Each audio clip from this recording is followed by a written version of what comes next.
Bonjour à tous. Je vais parler un peu en français pour 3 secondes pour faire la bienvenue à nos clients ou les gens qui sont venus de partout du Québec. And now we'll switch to English. So today is special because the beginning of a new concept that I'm going to be talking about. So I'm going to ask you to be very forgiving and patient with me on this one. Last year, we talked about feedback for the brave, and the notion behind it was, if you don't do it, you'll be in trouble. Now we're going to wear our superhero capes, and we're going to look at it that actually, if you do it the right way, if you do it in a forward-looking way, you're going to open up a world of opportunities that we never thought were possible before. So let's get started. I'm going to start with some geek stuff, because I like these things. So we're going to spend some time talking about speed and rate of change. Just like for curiosity, I am assuming most of the people in this room know the difference between speed and rate of change. Speed is how fast you're running. Rate of change is, it could be the time it takes you to go from point A to point B. Do they sound like we're talking about the same thing? Most possibly not, because what if you're running in the wrong direction? What if you're running in circles? Look at that car down there, it's running in circles. What's the likelihood that the car that's running in circles is going to beat the car that's going straight to the finish line? So the premise behind rate of change brings a notion that's more than just speed. It brings a notion of speed. It brings a notion of acceleration, which we're going to talk about a little. It brings the notion of destination and direction, okay? So it brings way more than just speed. In most cases in today's world, we're all running like there's no tomorrow. Actually, since the pandemic hit, all I see are people that are running. The challenges we run, we look back and we feel we're not running as fast as before, but reality is we're just not going in the same evolutionary way towards the same outcomes as we did before. Keep that concept in mind for a bit. Then we're going to look at it in a chart. But in this case, what we're looking at is the acceleration piece of it. Imagine you were running at 10 kilometers an hour, and that's exhilarating. And suddenly, you increase your speed by 250%, and now you're running at 25 kilometers per hour.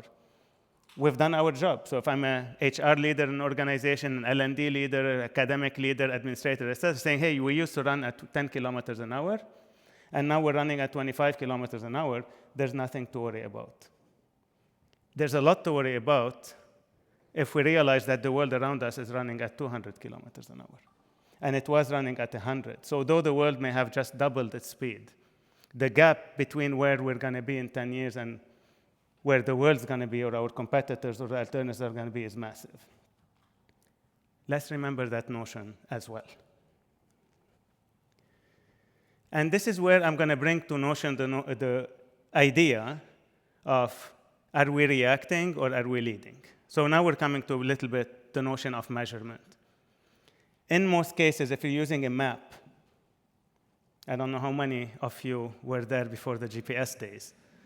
I was. The beauty of the map is it tells you where point A is, where point B is. It doesn't take into consideration congestion point, an accident that takes place, a road that's closed, and if you live in Quebec, good luck surviving with a map, right? It's going to be that thing where the speed versus rate of change is going to be exaggerated even. But in worlds where there's not a lot of movement, a map could do the job. The premise is once you get there, say, hey, I lost half an hour. What should I do next time? And then you find these little roads. Say, next time I'm going to take this one. Actually, I had this experience in Costa Rica where somebody literally took me and showed me how you can take the back road in Tamarindo to bypass traffic, right? There's only 2 roads. Now, if you have 50, it starts getting complicated. And that's the beauty of a GPS. You plug in a GPS, and it becomes you have something that's less summative, more forward-looking. Every step of the way, you get the course correction. I'm going here, I'm going there, I'm going to reroute you, I'm going to warn you, I'm going to adapt. Hey, be careful, there's police there. How many of you get tickets today if you have Waze? It tells you. There's a police person there. You slow your car, you pass by. Hi, you pass. There's no police there. You drive a little faster. So it's, again, important to realize that the more the world accelerates, the more the challenges are big. The less likely it is that we're going to succeed with a map, with a strategy that just does everything, the 3-year plan in advance, and measures at the end to say, hey, how can we do better? So we're going to dig deeper a little bit here and say, why am I saying what am I saying? Why does rate of change matter? So we're going to look at the full notion of urgency, the time to actually increase our commitment to feedback is now, and why is it the case? There are 5 macro forces today that are disrupting our world. The first one is AI and cognitive automation. The premise, probably only a few months ago, was that AI will only replace task work. We're starting to see AI replace judgment work, and it's going to accelerate. And actually, there's a study by McKinsey, is that by 2030, 40% of HR work will be augmented with AI already. That's a lot, right? And I'm using one angle. Imagine the impact in education, on teaching, which we're starting to see everywhere, for students, for learning, for employees. So the main context first is that AI is replacing work. It's not replacing people if we play it the right way. But the premise is we know this is a thing that's hitting us right now that's accelerating rate of change, and we're going to see to what extent in a second. Collapse of credential trust. Today, 64% of hiring managers prioritize skill over degrees. That came from an HBR reviews, which means right now managers can no longer wait to get a student out of a university that has a program. So this whole notion of, do you need the skill or the degree? The premise is I cannot wait 3 years to get my students, because by the time I get them into the workforce, their skills may be even obsolete. So there is this notion of fast access to the skills that are needed to succeed in the workplace, with less concern about do you have a university or college degree. The third one is something that COVID triggered, and most possibly in a spiral way that will not revert. There is a decoupling of identity. You know, if my dad worked for 50 years in one company in one role, he identified his whole life, everything that he's done with his job, with what he did. Today, we're getting new generations, and we reckon to say a lot of people that were in between, where they no longer want that coupling. We want to decouple. There's my life. This defines who I am. And then there's that thing that I do to fulfill myself, to develop my passion maybe, to make money, etc. But it's no longer the same. And that's going to come in and hit. Global displacement and demographic inversion.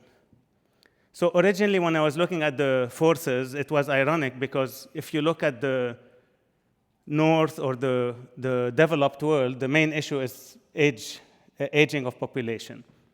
There are less kids. Population is trending to decrease in some countries as early as 2030 and 2035. And people are living much longer, too. So there's, like, it's becoming a norm, and God knows with AI evolution as well how much that will expand. So you have one problem where you're seeing that the skill is moving more towards retirement, and the premise is how can we upskill and actually take advantage of an aging population, knowing that they're going to live much longer than what people did before.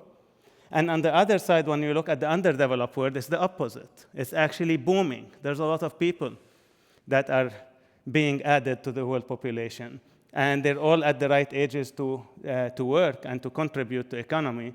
But in the underdeveloped world, there's not as many opportunities. And adding to that mix the whole political setting.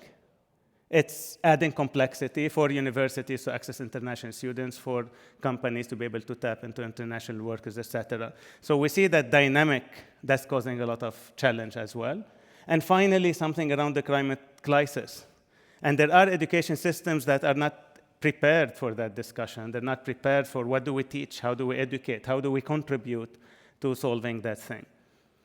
So when we look at these 5 big threats to the world of work work and the world of education in general, it's not just something that's disrupting, it's something that's shaking the earth under us right now. And we're sitting on it and thinking there's no urgency to that extent. So let's look at some examples. So this is Martech's law. And by the way, I added the QR code. Whoever wants to learn more about something, if it's new to you, feel free. It expires tomorrow, so you only have a day to do that. Martech's law basically states that technology changes exponentially, yet organizations can only change in a logarithmic fashion. That's driven by capacity, by finance, by being able to shift the boat. So we can see basically, to start with, how much the gap accelerates over time. And we're talking about rate of change again here. So the premise is we know that technology is moving at a much faster rate. And if we think of AI, then there's another law, Kurzweil's law, which basically puts a comparison of invest $1,000 of computing.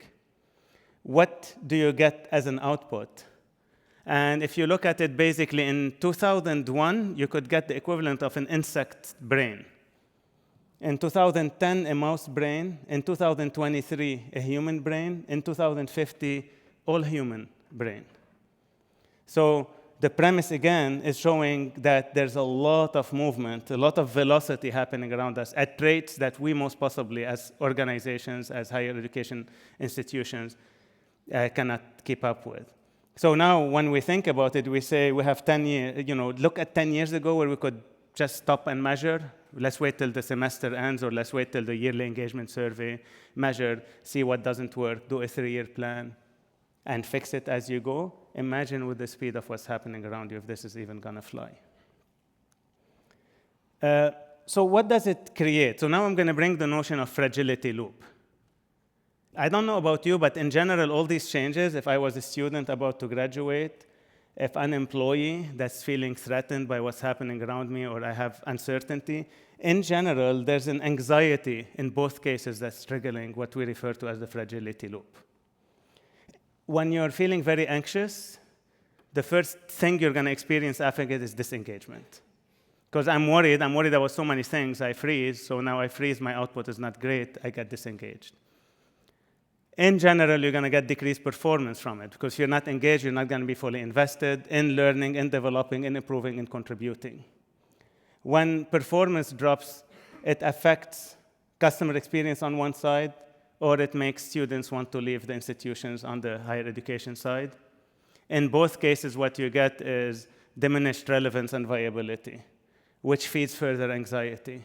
And that loop becomes impossible to break, and you cannot address something like that really fast. And think of it this way. Let's say a manager is very toxic, and they've been very abusive in the way they were treating their employees. If you're going to wait till the yearly evaluation cycle takes place for that manager to be detected as somebody that's managing in a toxic way their employees, and then do a 6-month plan to deal with it, just imagine how many employees have come and gone in this institution, how many employees have gotten poisoned in it, how many of them went into that fragility loop cycle. So we can no longer afford to wait too long to be able to detect issues in order to address and break out of a loop, especially when the world is moving so fast around us. So before we introduce the concept that we're here for, which is feedback as a superpower, we're going to talk a little bit about history. I got curious, right? Saying, what are the things in history that are equivalent to what we see now? And ironically, I got something that seems so obvious, but it wasn't so obvious, like democracy, right? The whole world came from monarchies, and you had kings and queens, etc. And then suddenly you look at this big movement that comes, and we introduce a notion of democracy. What's democracy? At the heart of democracy is feedback. There is voting, that's feedback. Who do you think would be the best one to run the country? Now, again, I'm not taking political sides here, okay? What petitions, assemblies, protests, these are all ways for people to express their voices. So at the foundation, if we look at history, if there is one system that has proven to work best so far, it's something that's driven by empowerment and the voice of the people. So again, voice of the student, voice of the teacher, voice of the staff, voice of the employee, voice of the learner. And they've succeeded to do it at scales that like no company or institution out there can even imagine. The second thing I wanted to talk about is Toyota with their Kaizen model. Same thing, what they've done is they've realized if they turn every person around their manufacturing floor as a person that has a voice and a say in how their part is done, and they even have the empowerment to stop the whole chain. If what they get from another side of the manufacturing chain, it doesn't go through. And that's another type of listening that created something that unlocked manufacturing. And every single company out there used it. Man on the moon, we're going to refer to that soon enough, but same thing. Do we think that that's it? We just take a rocket, send it to the moon, and somebody jumps from it, and they get to walk on the moon, take a selfie, and come down? The reality is they had hundreds of missions. They wired everything in that shuttle to be able to understand every single thing that could go wrong, that is going wrong, that is going right. They tried to understand. They had major feedback loops going in, going out, so that when they sent that rocket, it actually made it. It had the responsibility. It had a group of people in it, and they had to make it safe and be able to come back. And that's, again, shows the power of that. So however we look at it, the greatest leap forwards were not built around certainty. They were built around people or organizations that have actually decided to start listening in a forward-looking way to be able to inform what the future looks like. Today, nobody knows where we're going to end up. Nobody knows what AI will mean to all of us. But if we actually embrace it, if we start moving forward with wide ears, we're going to be able to go further. And then I'm going to cover a little bit, since we're talking about history, 3 speeches that I felt cover areas of listening that are critical to see, again, the power of expression, the power of listening. First, we're going to talk about General Charles de Gaulle. There was a lot of unrest in Algeria in 1958. And he went and he made his famous statement, Je vous ai compris. Basically, I have understood you.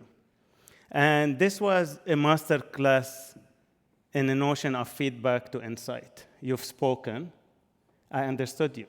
There's no action tied to it, but there is a big sense of creating an environment that shows utmost commitment to feedback literacy and psychological safety. Because he went in a place and told them, we got you. And then France basically turned their back and told them, you want to be on your own. We're going to give you that privilege. You asked for it. It happened. So that notion is very, very important because, again, it brings that notion of when you empower people, make them understand that their voice matters. Even if you don't do much with it, it's already a very big step. Then we move to Martin Luther King Jr. And again, I have a dream that one day this nation will rise up and live out to the true meaning of its creed, that all men are created equal. This one is a bit further. This one is going from insight to action, because he drew a picture of something that everybody was expressing, everybody was aiming at a time where there was a lot of promises that were taking place and not being met. And that imagery that he drew created a sense of action in everybody, and it was at the foundation of the social justice movement and what took after that. And then we go to a master class in feedback, which is the speech, the moonshot speech of John F. Kennedy. And this was in the middle of the Cold War, right? There was a lot of race for innovation. And he made a speech. I'm not going to read this whole thing. I'm sure many of you have heard it. But the main premise behind it, there was a mission that was deemed impossible. He committed that in the next 10 years it will happen, that they will send a man on the moon and that person will come back safely back to Earth, type of thing. And the premise behind that, it took a step further. There is the feedback. We're in a situation, we need to do something to respond. It moves into insight. I'm going to share with you a picture of what we're going to do. It moved to action. We will actually make it happen. It was a bit impossible, and then the notion of impact in that, because actually these are the kind of moves that slowed down the whole Cold War, et cetera. So this notion shows a full loop of feedback. And the main premise here that we need is, these are all great leaders. They all change the world by listening. And what I wonder sometimes is that, what if we felt empowered to express our thoughts and ideas? What if we create environments that allows people like that may not be that mighty of leaders that have great ideas to be actually put their ideas on the table? And that's where bringing this whole notion of from asking to expression. When we focus on asking, we're more obsessed about what questions do we ask? When do we ask these questions? When we focus on expression, we focus more on what kind of environment am I going to create so that people feel that they can express themselves when they feel, and how can I take advantage of that expression to transform it into something useful. And I'll take a pause here because 2 weeks ago I was having lunch with one of our colleagues at Explorance. And like all organizations here, we're talking about the future and the impact of AI in the future. And at one point, my colleague was saying, you know what, we have to be very worried because what if ChatGPT starts owning all the data that has the feedback? What do we do? Like, where is Explorance going to be in 5 years and 10 years? And I remember catching myself, I said, maybe the feedback part, which is the asking part, is something that we've created in our time to be able to kind of channel some kind of expression into evolution. But there's one need that is almost a human right and need at the highest level that can never be automated, which is the need of a person expressing themselves. So as long as we keep anchoring towards the true purpose that joins us together today, which is we're creating ways to make people's expressions be heard first, and second, be transformed into something rewarding for them and for the organizations, there is no real worry that AI or anything can do it. It may augment it. I can see a very good path for Millie to be able to come and help us move in that journey from asking to expression, and we'll talk about that in a minute. But the reality is it's a good mindset to remember. We are not joined here together because we like surveys or we like to ask questions. We don't work in customs.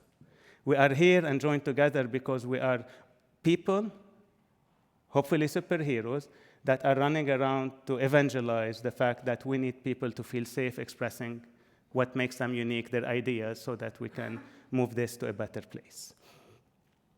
I'm going to give you some examples of organizations that listen forward, just to illustrate a little bit what we're talking about here. First, Rotman Business School from University of Toronto. And in that case, there's Professor Joshua Gantz and Kevin Bryan at Rotman developed an AI teaching assistant known as All-Day TA. And it's trained on the lecture material. This tool provided about 12,000 instant and personalized assistance activities within a single semester. Okay? And basically, it gives immediate feedback too. So not just an AI assistant that's sitting there to give you what you ask it for. It has a feedback component that's leveraged to improve and drive more proactive learning in the process. Today, there are about 100 institutions and business schools that are leveraging that tool. So that's an example, again, where instead of resisting AI, we embrace and say, is there something we can do that is driven by the notion that now I can provide something a bit better? Let's talk about Microsoft. So in 2014, I'm not sure if you remember all the timelines, but Microsoft were in deep trouble. They didn't have enough innovation coming out. They were lagging in the game of cloud, of a lot of areas back then. And they were facing kind of what's referred to today as a silent crisis. The culture was fragmented. They were competitive. They had a bottom ranking approach at the time. So basically, you rank, and if you're at the bottom of the ranking, you're yanked. And that created something unhealthy in the organization. So when Satya Nadella became CEO, he actually did something very different than what typical new CEOs that join a company do. He listened. So he actually started doing town halls where he had conversations with employees and allowing them to ask whatever questions they have and be able to be candid.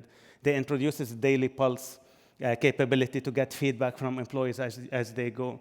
And he made a very radical shift from a notion of we know it all to we learn it all. So there's a major transformation in Microsoft for a mindset of you never know everything.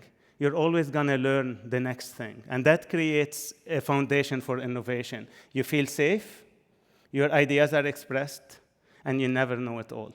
And that transformed it. So that shift alone brought a lot of honest feedback, a lot of improvement, Azure came from it. We see what they're doing on the AI stuff. And really what they've done is that they didn't go in and say, what is wrong with the culture? How can we fix it? They went in with a notion of how do we redesign our future by putting feedback at the core. And my all-time favorite story is the story of Starbucks. So Starbucks in 2008 as a brand was struggling considerably. And their profits were going down, their stores were closing down, and the brand had lost its magic. And instead of them coming and saying, okay, we're losing all that, let us do a market research survey, figure out what's not working, and fix it, they decided to implement a more feed-forward kind of strategy. What they said is, how about we create a concept, it's called My Starbucks Idea, which is really a web app that any of our customers can submit ideas, they can vote on it, and we'll give them full transparency in terms of what is happening to these ideas. They collected 150,000 ideas from that approach. Mobile ordering came up from that. Cake Pops, $40 million a year revenue added to Starbucks' bottom line or top line. Almond milk, alternatives to milk came from this. Now we think today you go anywhere, you have almond milk, coconut milk, whatever you want. Back then it was, do you want milk or cream? That's it, right? Online ordering, loyalty programs, all these things came from it.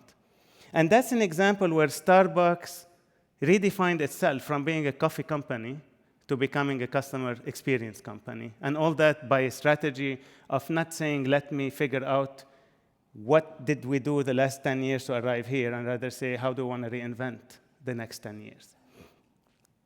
And that brings us to a quote that is really very descriptive of that. The notion of feed forward is driven on that. Most of the time, a lot of us are going to spend a lot of time saying, why is this like this? Let me run a survey to understand why is this an issue. Whereas if we look at George Bernard Shaw, he's saying, I dream of things that never were, and ask why not. And when we shift that mindset, we're shifting from a feedback mechanism to a feed-forward mechanism, where we're actually starting to look at what does the future look like. And I invite everybody to maybe take 30 seconds, say, what would it take to make your organization one that looks forward?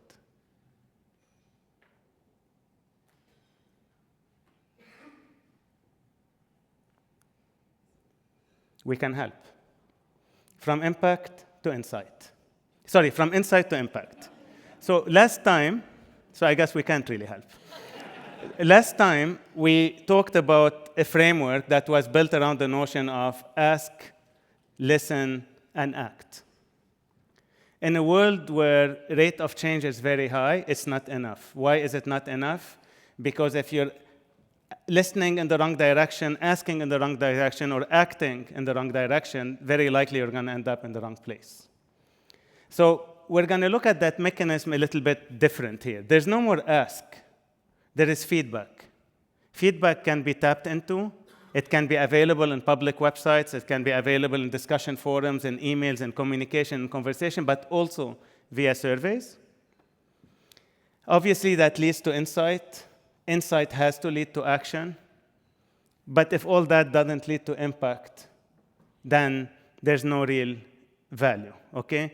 So basically, it's not just about making sure people are doing something about the feedback they're getting, but it's about doing the right thing right. I want to make sure I'm doing the right thing the right way. So that's at the heart of that whole notion or transformation that we're talking about. The second part is when we talk about impact, what is it that actually matters here?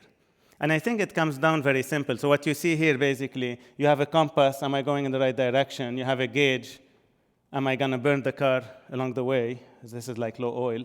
And then speed, am I going fast enough? So really, in general, you have 4 questions that anybody would need to have answered on their dashboards today. Am I going fast enough?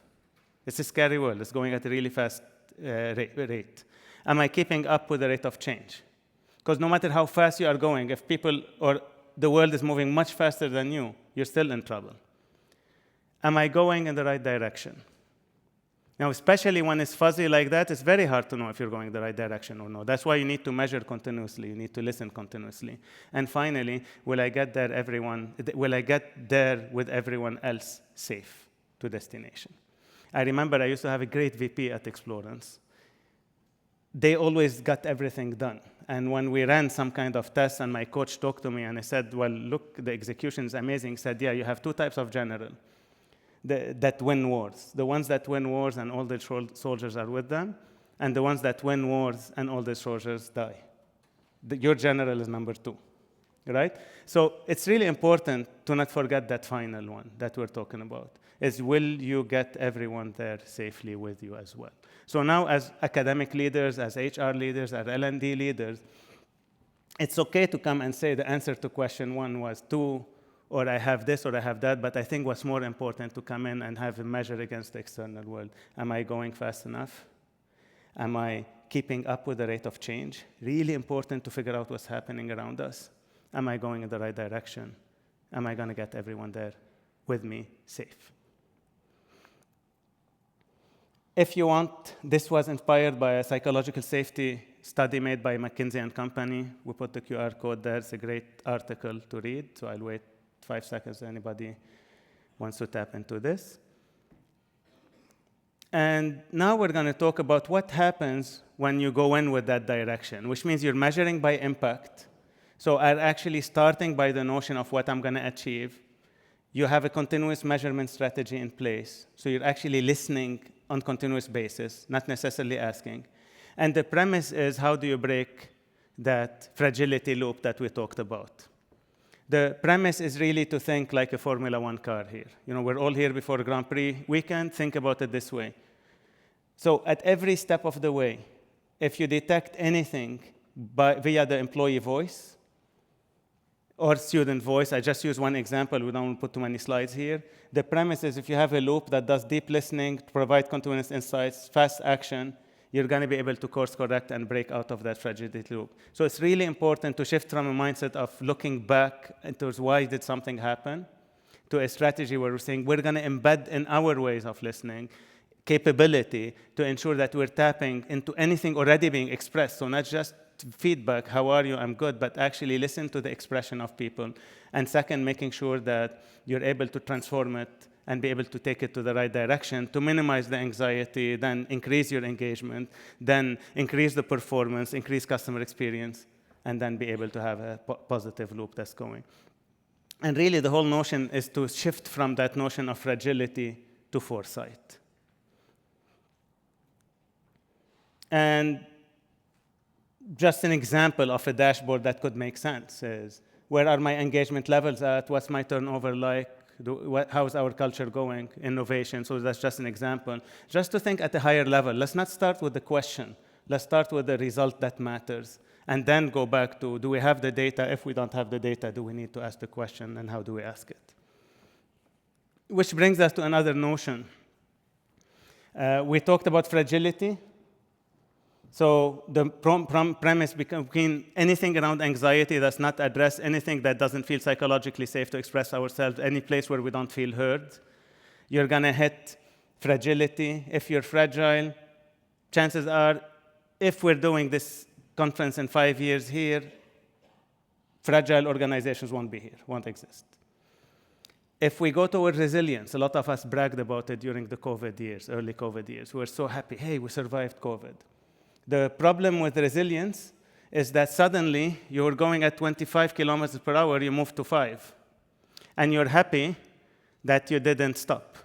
But if other organizations found ways to be agile, which is navigate around, or to be anti-fragile, which is that link could take you to a discussion around anti-fragility, which is taking advantage of chaos and disruption to create value, to jump.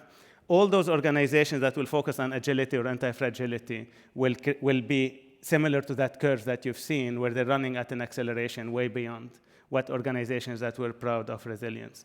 When people asked me in interviews in 2023 about what my biggest regrets of how we handled COVID, it was the fact that I thought resilient was success. Resilience is good to have in us, but solid leading organization that leverage a feed-forward strategy should have focused on agility or anti-fragile. What's the opportunity in that? How can I take advantage of it to thrive? How can I take advantage that other organizations or institutions are focused on resilience, and I'm going to do something else? So then when this is done, we're going to be here, and the rest are going to be there. So coming to the wrapping components here, I'm going to just take us through a history of feedback. It's funny I said Explorance because actually 21 years in, we've seen a lot of good evolution. When we started Explorance, feedback wasn't even a thing. Then it became feedback for duty. So this is where, especially on the higher education side, there was a push for accreditation, and accreditation forced institutions to do course evaluations. Everybody had to do it. There wasn't a lot of focus on analytics, teaching effectiveness, or anything. But at least we saw a transition to at least now I have to do it because I have to do it. Then in 2016 to 22, what we saw is feedback for vanity. Everybody wanted to brag, including Explorance, hey, we're a great place to work, look at my Glassdoor scores, we're top percentile here, we're top, top score here, etc. Because at that point, we reached a point where we kind of did the feedback for duty, and suddenly we realized there's an opportunity to make students or employees happy, and we can brag about it, not for the purpose of anything else. Post-2023, we all realized that, there are problems here. The world is moving fast, the world is changing fast. We got the Great Resignation, you name it, right? Went through a lot. So now suddenly everybody shifted to feedback for necessity. I have to implement a listening strategy. I have to know where my employees or my students stand. I have to ensure I increase their engagement. I have to do everything that I need to do to fix problems. That's the notion of I'm looking at the world as it is, and I'm saying, why, type thing. What we're pushing is that notion of feedback for possibility today. So the notion of, let's forget about feedback for necessity. If you feel obliged to do feedback, it's not honest. It's not going to work anyway. But if we look at feedback for possibility, then we can tap into all these examples from the history that we talked about, or those organizations. Now we're saying, how can we leverage feedback to start getting possibilities, to make sure that my car is running much faster, always in the right direction, never breaking down, and making the pilot and the passengers arrive safely. And the funny part is we talked a lot about rate of change. There's something much more severe than rate of change, is disruption. When something completely changes, it's not anymore evolutionary. And every leap in history typically punished the static and rewarded those companies that are dynamic. And the interesting part is disruption is moving at a much faster pace than it ever did. If we look, we had 2001, then we had 2008, then we had 2020, then we had 2023, then we had 2025, and probably we're going to have 2026 and 2027, and then we're going to start seeing how many in a year. So the premise in that is we've talked a lot about speed and rate of change, but we shouldn't forget disruption, and that's where anti-fragility is going to become key. That's where a feed-forward approach is going to pay good dividends. And I often got inspired when I built Explorance back in 2003. My main thing was to think of it like a race car. So it's fitting that we're doing this during, just before Formula One Grand Prix in Montreal. The premise is, imagine a feedback strategy in Formula One. Would you bet on that car? Basically, what will happen, the car breaks down, they take it to the garage, they run 6 months analysis on it to discover what went wrong, fix it, go to the next race. It breaks, I learn the next thing. I lost another race. Or what we see today in a feed-forward strategy. Formula One cars as the biggest and best representation of a feed-forward strategy implemented in real life. Anything that could potentially go wrong is detected in advance. It has hundreds of sensors attached to it. And by the time it gets to the pit stop, in a mere couple of seconds, whatever it is that possibly could go wrong is already addressed. And then this car is never going to really break. And this is, to me, is very similar as we start thinking about our organizations, our institutions, in terms of thinking about how does it look like to implement a sensor-based feedback culture. How can we start instilling feedback everywhere in a way that allows for expression, not just asking, and taps into what we already have from people's existing stuff?